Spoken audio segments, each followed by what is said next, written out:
Hi everyone, welcome to Success Wire, English for Success. I'm Daniel. And I'm Maya. In today's episode, we're focusing on what to do during a job interview, how to answer questions clearly, present yourself confidently, and make a strong impression.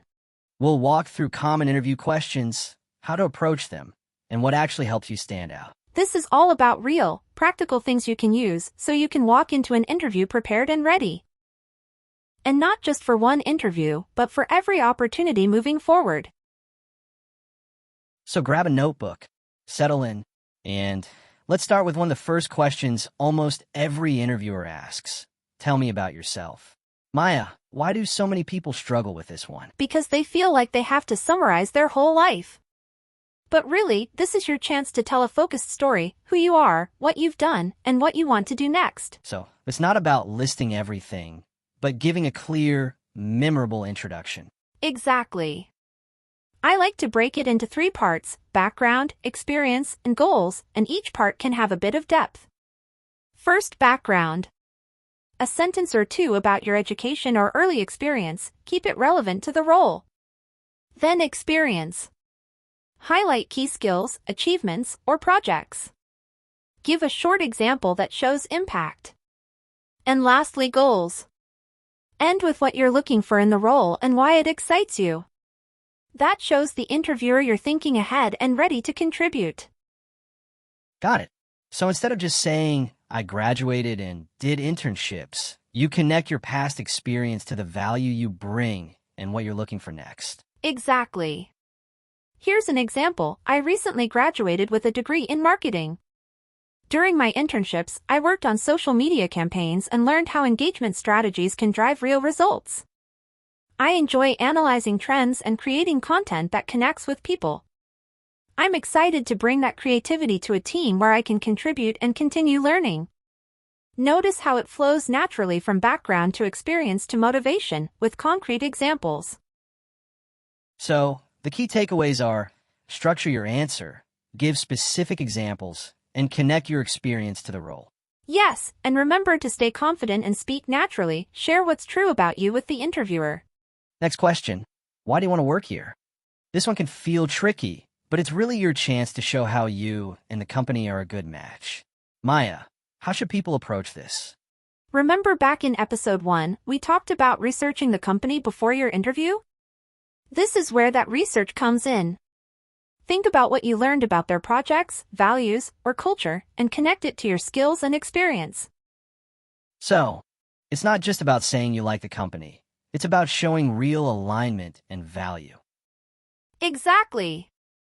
A strong answer can follow 3 simple parts: what you admire about the company. This could be their culture, projects, or recent achievements. How your experience fits. Connect your skills, education, or past projects to what they're looking for. Why you're motivated. Show excitement and personal interest in contributing to their goals. Can you give an example of how that might sound in a real interview? Sure. For example, I'm impressed by your company's recent community outreach campaigns and how your team uses social media to connect with audiences in creative ways.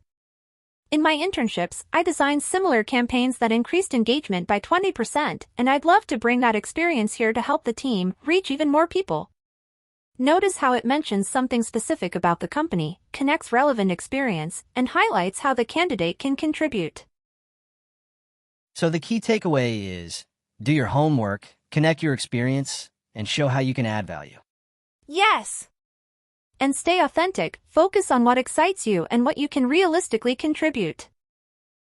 Next, let's talk about behavioral questions. These are the ones interviewers ask to see how you handle real situations. They might say something like, tell me about a time when, or how would you handle this scenario? Maya, what's the best way to answer these? One simple approach is the STAR method. It helps you tell your story in a clear, organized way without rambling. Basically, STAR stands for situation, task, action, result.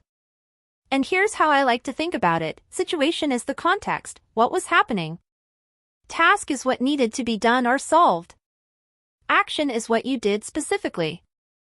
Result is the outcome or what you learned. It's really just a way to keep your answer focused and easy for the interviewer to follow. Wow, I like that. It's like giving them a mini story that shows exactly what you did and why it mattered. Exactly. And you can use it for various experiences, whether it's an internship, a school project, or even volunteer work. The key is to share your real actions and the results. So STAR keeps you structured, but still natural and authentic. That's right. Speak naturally and share what's true about you with the interviewer. Here's an example in a professional setting. During my internship, I was part of a team creating a monthly performance report for our client. Early on, we noticed inconsistencies in the data from different departments, which could delay the report. I took the initiative to cross-check the numbers, clarified missing details with team members, and suggested a standardized template for the next month. As a result, we submitted the report on time, it was accurate, and the client specifically mentioned how clear and organized it was. Notice how it shows initiative, teamwork, and results, all in a short, clear story. That's really practical. So the key is to structure your answer, focus on your actions, and highlight the outcome. Exactly. Even if you don't have professional experience yet, school projects, volunteer work, or personal projects work just as well. The important thing is to share your real story, show what you did, and demonstrate the result. So remember the STAR method. Keep it simple and share your experiences confidently. Absolutely. Speak naturally and share what's true about you with the interviewer. Okay, we've gone over how to answer some common questions.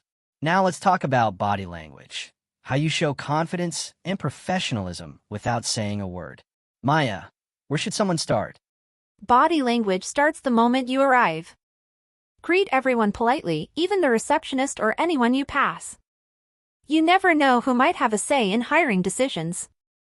When you meet your interviewer, smile, make eye contact, and if it's in person, offer a firm handshake.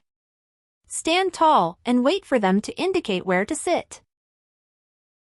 And once you're seated, Sitting posture is important. Sit up straight but stay relaxed, leaning slightly forward shows you're engaged. Keep your hands visible and relaxed, not fidgeting or crossed. Nodding naturally when they talk shows you're listening. Maintain natural eye contact, and remember to keep your phone silent and out of sight.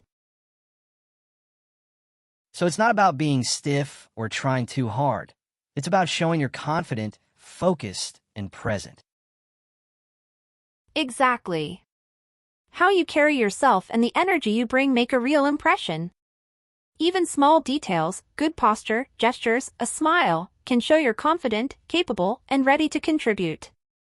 It's all about presenting the best version of yourself in every detail. I agree. Your body language supports your answers and shows who you are without words. Now, let's talk about closing the interview. Often, interviewers will ask, "Do you have any questions for us?" Maya, what's the best way to handle this? You should always have a few thoughtful questions ready. It shows you're engaged and curious. For example, what does success in this role look like in the first few months? Can you tell me more about the team I'd be working with? What are the biggest challenges the department is facing? Avoid asking about salary or benefits at this stage, and don't ask things you could easily find online. And after asking your questions, how do you end on a strong note? Close confidently and positively. You could say something like, "Thank you so much for meeting with me. I really enjoyed learning about your team in this role, and I'm excited about the opportunity to contribute." Stand tall, smile, and if it's in person, finish with a firm handshake. So the takeaway is, ask thoughtful questions, leave a strong impression, and show confidence to end on a high note. Yes. Be present, stay engaged, and share your real skills and experiences. This is your chance to leave a lasting, positive impression. Let's do a quick recap of everything we covered during the interview. First, be ready for common questions, introduce yourself with a clear story, show why you want the role, and highlight how your experience fits. Next, handle behavioral questions using a story structure like STAR. Share a situation, explain the task, describe the action you took, and show the result. Don't forget body language. Smile, maintain eye contact, sit and stand confidently, and show you're engaged from start to finish. Show up prepared, be yourself, and focus on sharing what's true about you. That's how you make a real impact in an interview. And finally, close strong. Ask thoughtful questions, thank your interviewer, and leave a positive, confident impression. And remember, every interview is more than just a step toward a job. It's a chance to grow, to show what you can do, and to leave a positive impression that matters. Each step you take toward your goals builds confidence, opens doors, and inspires the people around you to do the same. We hope you enjoyed today's episode. In the next episode, we'll go over what to do after the interview, follow-ups, reflections, and next steps to keep moving forward. Thanks for listening to Success Wired, English for Success. If you found this video helpful, make sure to like, subscribe, and hit the notification bell so you don't miss the next part. And remember, envision your goals, work hard to attain them, and inspire others along the way.